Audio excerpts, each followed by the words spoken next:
everyone, today I'm checking out this epoxy resin and I'm going to do a little craft with it too just to show you how it works. But this resin is perfect for self-leveling projects. So if you're doing a river table or if you're doing, I'm going to make some coasters and a plastic paperweight, we'll show you how to use it, but this is perfect for that because it's perfectly clear. It dries super clear, it doesn't bubble too much, and it's fast cure. So it has all these different directions, are just information on the side. It's anti-yellowing, which is really something important. If you buy the cheaper resin, it might yellow over time. So this is not going to yellow, and it's self-leveling. So it's going to make your projects perfectly flat without any effort, no shaking needed. Just amazing, super gloss finish. Love it. If you're wondering about buying it online, it did come in a box and you can see it's completely wrapped and the tops are sealed closed, so they shouldn't have a problem with shipping.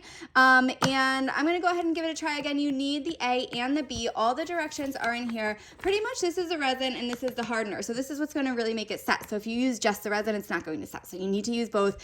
Easy 1-to-1 ratio, use the exact same amount of both of them. All that information is in here in the directions that do come with the resin. And let's go ahead and just get started and I'll show you how it works. All right, so when you're using the resin, you do just want to open it up. This is going to click when it opens, and then you just unscrew it. So first you can see, again, there's another little pull tab here. So this was really, really well sealed. I'm gonna save that just so that I can seal it back up. So this is the A, this is the resin. And I'm gonna use disposable cups for my measuring and mixing because then you can actually just throw it away. And I really like easy cleanup.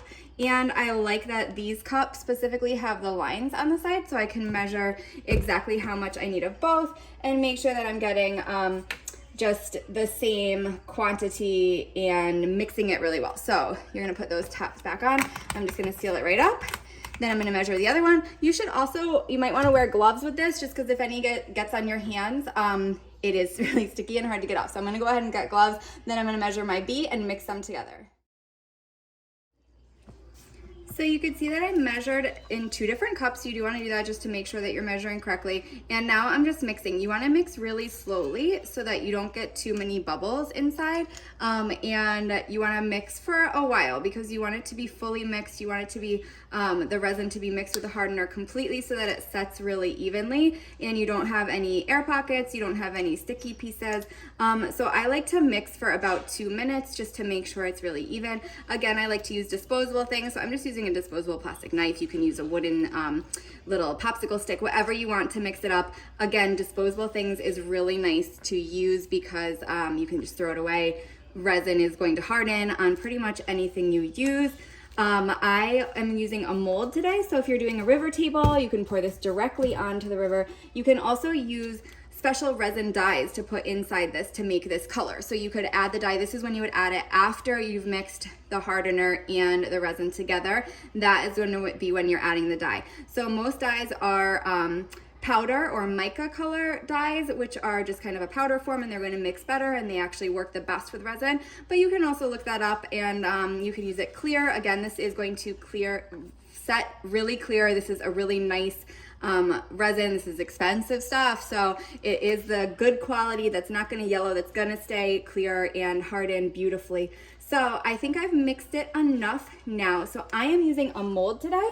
So I'm going to pour this into a mold. I'm just actually making one, and then I'm going to set this silver dollar that I found on the beach inside of it. So this is going to be like a paperweight that I'm going to do. So I'm just going to go ahead and pour this in and fill it kind of halfway. So again, depending on your craft project is gonna change what you do. So I'm filling it kind of up halfway about, and super easy to use, easy to pour. I didn't have too many bubbles in there, and then I'm just gonna lay this right in on top, and then I am going to let that set.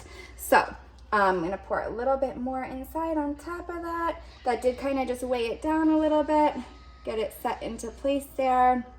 And now we wait. So I'm gonna wait, let that harden, and then I'm gonna add another layer and maybe add a little bit of sand just to add some texture to it. So let's give it a try. All right, so this is 1 day later and this is completely dry. You can see how crystal clear this is. And I'm just gonna slowly unmold it. I used a silicone mold so it should pop out pretty easily. Look how beautiful that is. So clear. There are almost no bubbles inside of here, and it's perfect. So this is definitely great for deep pour. This is exactly what I was looking for.